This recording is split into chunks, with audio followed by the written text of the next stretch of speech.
Okay, I'll hand it over to you. Thank you. I'll start. First, thank you for your time this morning. My name is Michael. I'm from K2LD Architects, and I'm presenting Ukiyo in Prahran. So our presentation is being held on the lands of the Wurundjeri people. I wish to acknowledge them as traditional owners. I'd also like to pay my respects to the elders past and present and Aboriginal elders of other communities who may be here today. So the site here in 101 High Street, Prahran, just south of Prahran Station, is on the land of the Wurundjeri people. And we're just a 4-minute walk from the iconic Chapel Street, which encapsulates the idiosyncratic dualities of our neighbourhood.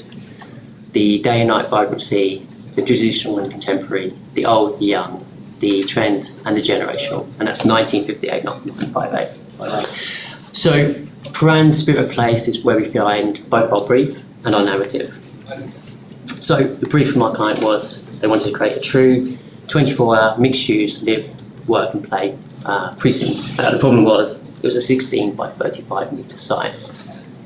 So on a site footprint of less than 550 square metres, we introduced retail, commercial and residential. And we connected all users to the vitality of the streets below, whilst allowing retreat and solace.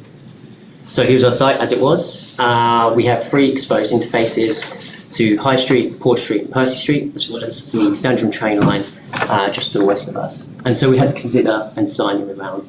So we generated a holistic design that also gave each facade a specific character to a specific interface. And so I just jump back. So the train line was key design driver for us. So our existing building was pretty closed off to the site, limited interfaces and penetration to the street. And that rail line, there was two key design drivers. The first is the reserve that runs along the train line, allowed flora to thrive in an otherwise heavily urban environment. The second is significantly lower than street level, and it creates this void which allows us to capture views of both the city and the bay. So this is looking across the train line, across the reserve and back to our building. And this is looking from our building across to the city.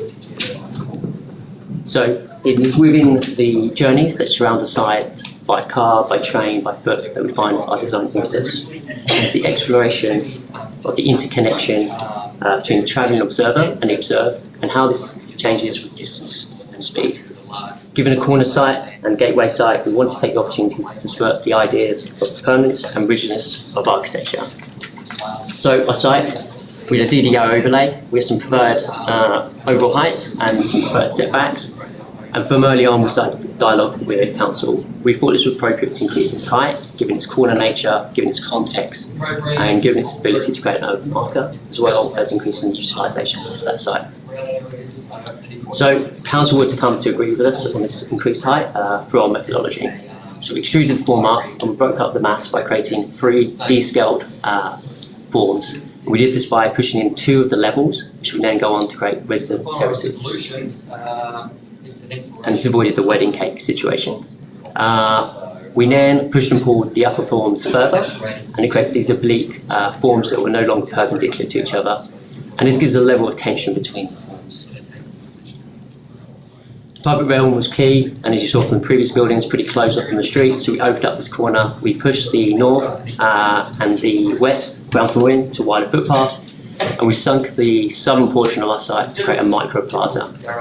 We introduced landscape to our site by using green walls, and the upper forms we introduced these pleated fins, which give each of those upper forms an opposing direction and create a building in motion. And here's just some elevation. You start seeing those green walls to our podium. So the podium, we kind of wanted to feel a little monolithic, a bit part of the landscape. So we use this render, fine trowel, multiple coat render, gets a little bit of movement within the material itself, so it's not a flat finish.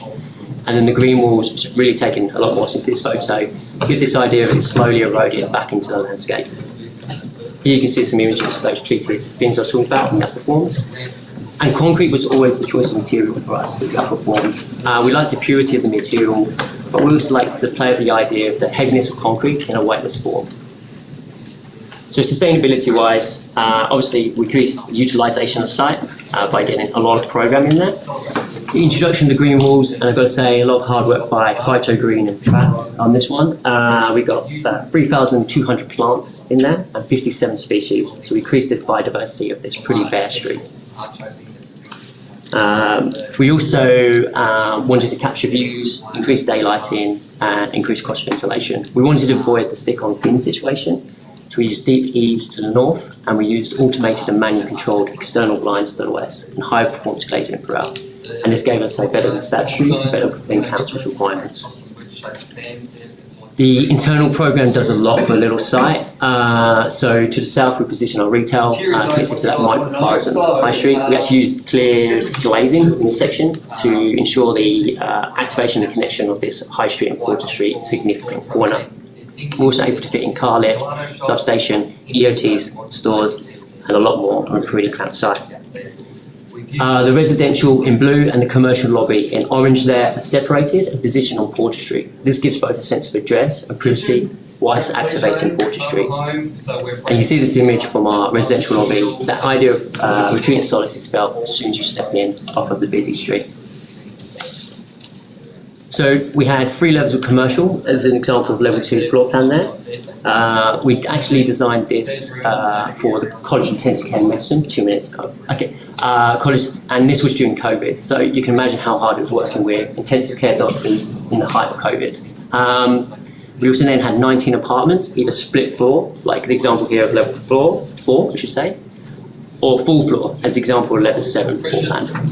And we actually worked closely with some residents to customise their units. So, for instance, level 7, the owner of this is a usable wheelchair, and we worked with her to adapt our joinery and bathrooms appropriately whilst keeping design intent. So the interior speaks directly to the architecture. It captures and filters this light as it moves through the day and captures those views outwards. The fine line detail is found throughout. We fluted timber, fluted glass for the hardware, as well as the marble we find in our bathrooms and kitchen. And this stone is specifically picked for that veining. We thought it was a little bit of a celebration of the imperfect, I should say. So I would have had a video here, but it's not working. So I'll just run through some of the outcomes for our clients. So I have to say the client took some big risks on us and put a lot of trust in us. And it paid them dividends. The purchasers were from a much wider demographic than what they expected. They had high residential sales rates, they had high commercial strata sales rates in the city of that year, and this was all sold before completion. We delivered this through COVID on budget and within programme, and we achieved one of the taller buildings in the area, and this was achieved, I really feel, through good urban design and dialogue with council. So I guess the proof in the pudding is the user. So some of the feedback from our users was, done. They said it was good. Thanks, Michael. We'll open it up to the jury for any questions.